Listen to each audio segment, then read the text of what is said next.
د مونیکیو یعنی منی آئی کیو میں خوش آمدید، جہاں ہم آپ کے مالیاتی آئی کیو کو بہتر بنانے کے لیے کام کرتے ہیں۔ یہ تجزیہ عوامی طور پر دستیاب تحقیق اور ڈیٹا کی بنیاد پر کیا گیا ہے۔ آج ہم ایک ایسی پاکستانی کمپنی کا جائزہ لے رہے ہیں جس کی کہانی کسی فلمی اسکرپٹ سے کم نہیں۔ مانڈوی والا موزر پلاسٹک انڈسٹریز یا MWMP۔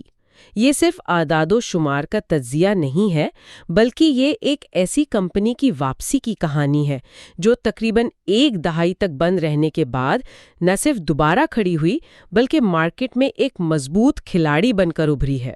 بالکل، اور یہ کہانی صرف آپ کہیں کہ سروائیول کی نہیں ہے، یہ اسٹریٹجک فیصلوں کی ہے، ہمت کی ہے اور صحیح وقت پر صحیح قدم اٹھانے کی ہے۔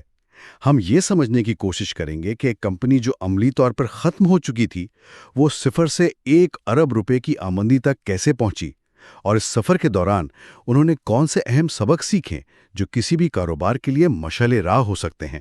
چلیں اس کہانی کو شروع سے شروع کرتے ہیں۔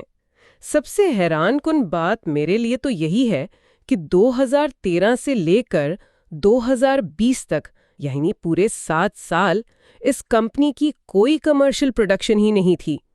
ایک لسٹڈ کمپنی اور 7 سال تک کوئی کام نہیں؟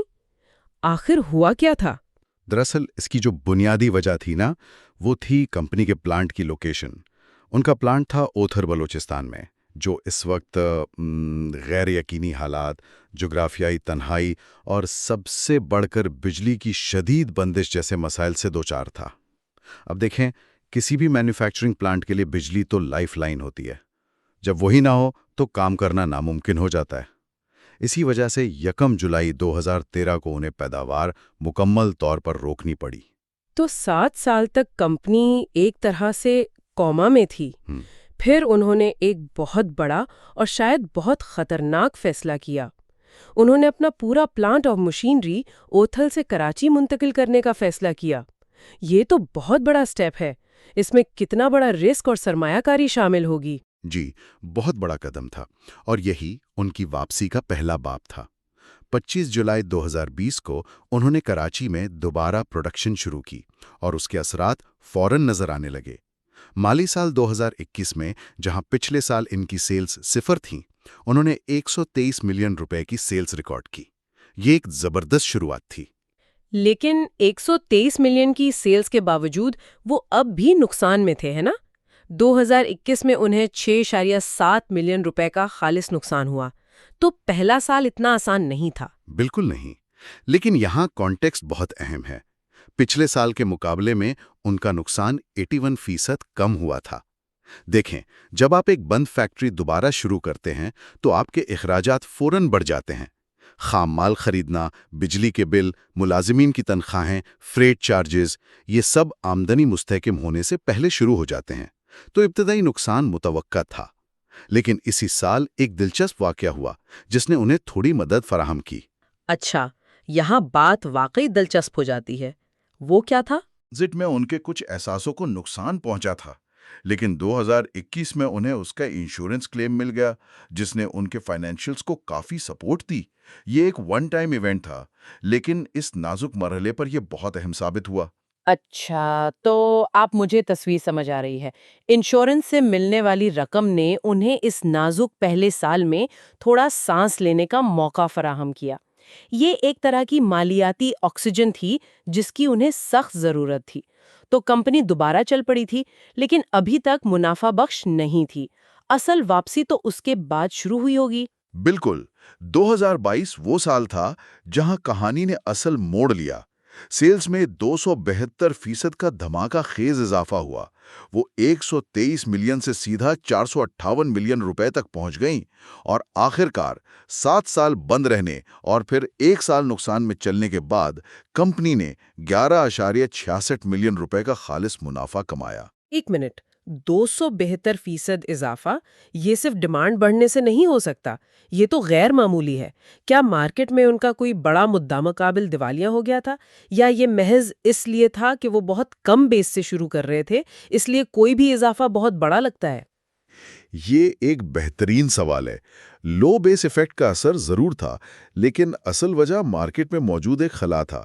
دیکھیں، ان کے بند ہونے کے دوران ان کے پرانے کلائنٹس دوسرے سپلائرز کے پاس چلے گئے تھے جو شاید اتنی اچھی کوالٹی یا سروس نہیں دے رہے تھے۔ جیسے ہی MWMP بہتر کوالٹی اور کراچی میں ہونے کی وجہ سے بہتر لاجسٹکس کے ساتھ واپسی کی، وہ اپنے پرانے کلائنٹس کو تیزی سے واپس لانے میں کامیاب ہو گئے۔ خاص طور پر کیمیکل، لوبریکنٹ آئل اور فوڈ سیکٹر سے زبردست ڈیمانڈ آئی۔ تو یہ صرف قسمت نہیں تھی، بلکہ مارکیٹ کی ضرورت کو سمجھنا اور اسے پورا کرنا تھا۔ جی، اور اس کے ساتھ ایک اور دلچسپ مالیاتی تفصیل بھی ہے۔ انہیں MSMM فلور ملز، جہاں ان کا پلانٹ تھا، کی طرف سے تقریباً 2 سال کے کرائے کی چھوٹ ملی۔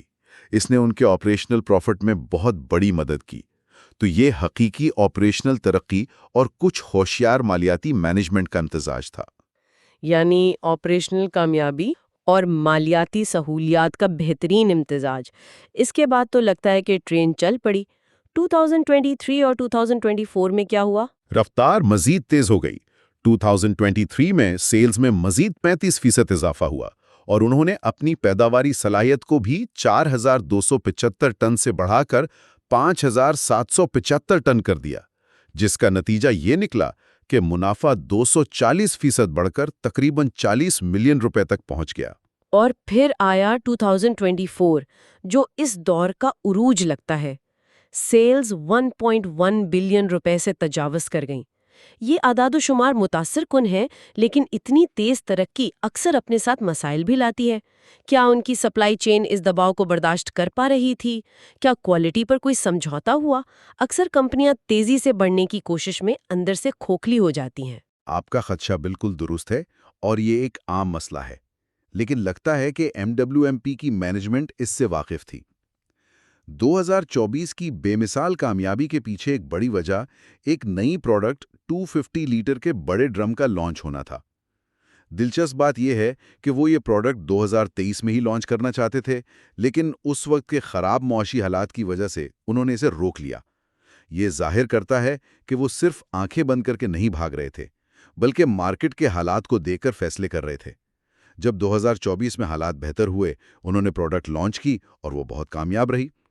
منافع 60% بڑھ کر 160 ملین روپے سے زیادہ ہو گیا، اور ان کے مارجنز بھی اپنی بلند ترین سطح پر تھے۔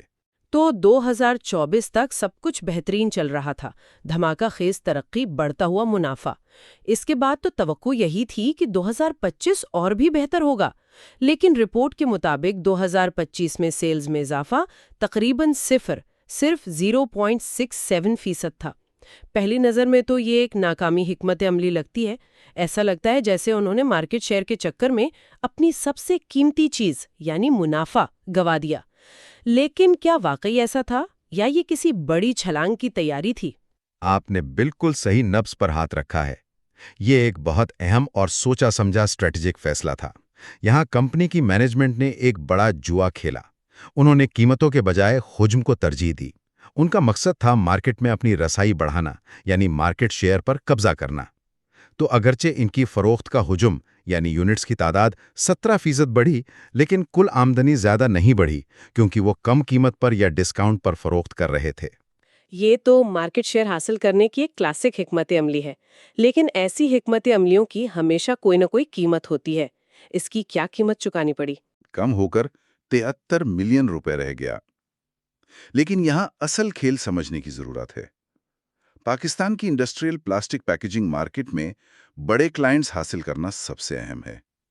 ایک بار جب آپ کسی بڑی کیمیکل یا آئل کمپنی کے پرائمری سپلائر بن جاتے ہیں، تو وہ آسانی سے سپلائر تبدیل نہیں کرتے، کیونکہ اس میں کوالٹی اور تسلسل کا رسک ہوتا ہے۔ MWMP نے کم منافع پر زیادہ ہجوم بیچ کر مارکیٹ میں اپنی جگہ پکی کرنے کا جوا کھیلا۔ یہ خطرناک قدم تھا، کیونکہ اگر معیشت سست رہتی تو وہ کم مارجن کے ساتھ پھنس جاتے۔ اس حکمت عمل کو ایک کسان کی طرح سوچا جا سکتا ہے۔ انہوں نے فصل کی قیمت کم کر کے سارا اناج بیچ دیا، جس سے اس سال منافع کم ہوا، لیکن اس سے انہوں نے پورے گاؤں کو اپنا گاہک بنا لیا۔ اب اگلے سال جب فصل اچھی ہوگی تو سب سے پہلے لوگ انہی کے پاس آئیں گے، چاہے وہ قیمت تھوڑی بڑھا بھی دیں۔ یہ ایک بہترین مثال ہے۔ انہوں نے مستقبل کے لیے بیج بویا، لیکن سوال یہ تھا کہ کیا یہ بیج پھل دے گا؟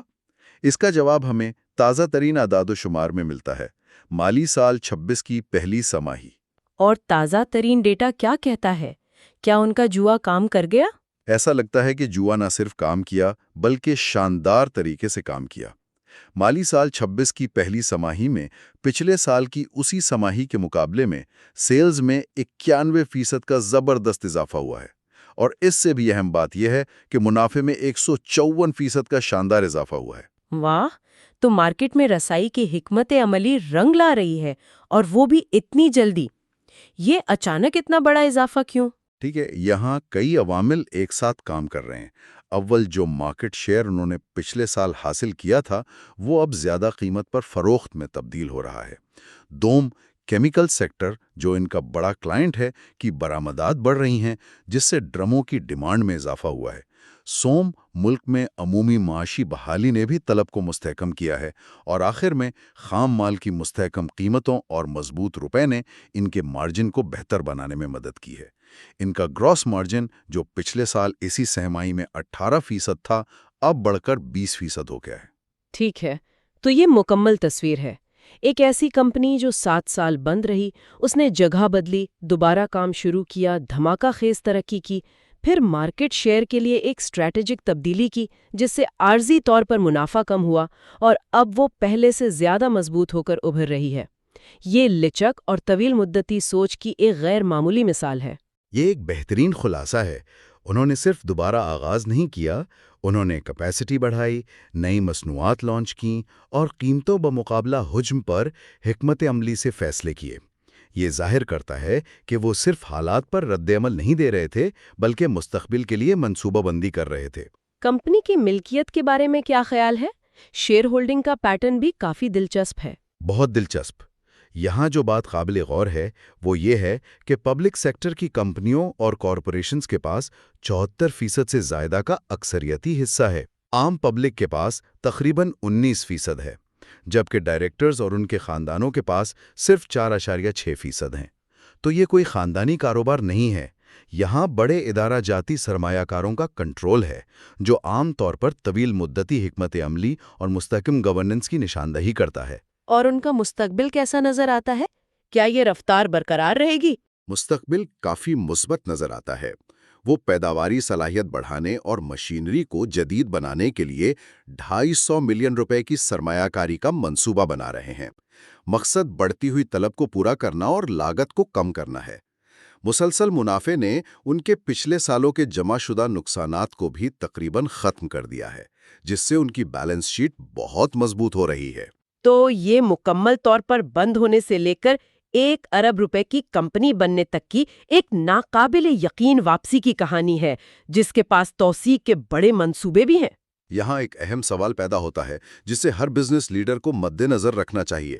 طویل مدتی مارکیٹ شیئر کے لیے قلیل مدتی منافع کو قربان کرنا کب درست ہوتا ہے؟ MWMP کی کہانی اس کا ایک ممکنہ جواب فراہم کرتی ہے کہ اگر آپ کی مارکیٹ میں ترقی کی گنجائش ہو، آپ کے کلائنٹس سٹکی ہوں اور آپ آپریشنلی مضبوط ہوں، تو یہ ایک انتہائی کامیاب حکمت عملی ہو سکتی ہے۔ اور سامعین کے لیے ایک آخری سوچ، 2025 میں کمپنی کی پیداواری صلاحیت کا استعمال صرف 36% تھا۔ مینوفیکچرنگ میں آپ کے فکسڈ اخراجات جیسے فیکٹری کا کرایہ، مشینری کی دیکھ بھال، یہ سب اتنے ہی رہتے ہیں چاہے آپ 100 ڈرم بنائیں یا 1000۔ 36% کا مطلب ہے کہ ان کی زیادہ تر مشینری اور صلاحیت استعمال ہی نہیں ہو رہی تھی۔ اب سوچیں کہ اگر وہ اپنی منصوبہ بند توسیع اور بڑھتی ہوئی طلب کے ساتھ اس عدد کو صرف 50 یا 60% تک لے جاتے ہیں تو ہر اضافی یونٹ پر ان کا منافع کتنا زیادہ ہوگا۔ ان کی اصل کمائی کی صلاحیت تو ابھی چھپی ہوئی ہے۔ مستقبل کی اپڈیٹس کے لیے بیل آئیکن کو دبائیں اور ہمارے چینل کو لائک اور سبسکرائب کریں۔ Like and subscribe.